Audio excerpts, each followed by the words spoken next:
In a sense, the new government is continuing to fund and patronize and nurture their enemies. Absolutely. That's what you're saying. Who hate them, or who give them hard time. And but tell me, if they were to take hard step and say, okay, these 200-300 people we're going to remove, do they have replacement people? That's the issue. See, for the next 25-30 years, right, the government of India should create a very large social science research fund and say, we will not allow foreign funded research in India. Even if foreign scholars want to research India, they'll come with our money. China has that. I know. Well, China does it in a very, very authoritarian manner. Right. We could be... But they get away with it.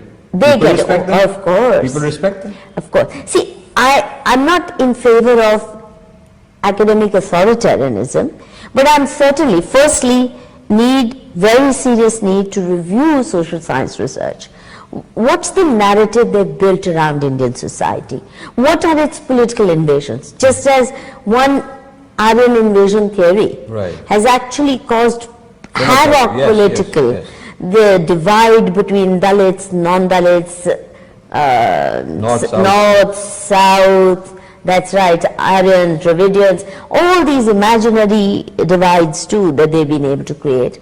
Or the Hindu-Muslim discourse, whereby the victims are to blame. Kashmiri Pandits are to be blamed for the fact that they left Kashmir, not those who pushed them out.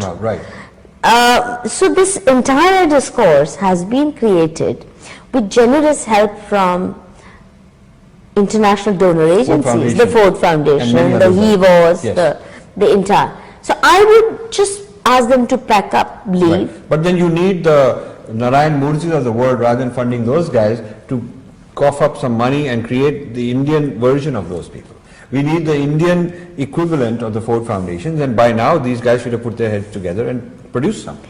So anyway, Rajiv, pleasure talking to you. Good to talk to you. And I hope good sense prevails, because essentially this is... Write a review for my book. I certainly will, and there are other ways in which we can make it happen. We can have some discussions where we can invite opponents, but keep it civilized. And if you host an event where somebody else wants to discuss this with me, I'd love to, in my next trip, do that. We'll do that. Manushi can do that. Yes, gladly. I would love to see Manushi organize one of these. Yes, I'll try to rope in some of the people who otherwise wouldn't want to sit under the same roof with you. Right. Try to. To say, come, critique it, read the book, and let's have a conversation. Have a conversation. We can sit here and talk about it. All the best and keep going. Thank you very much. Thank you.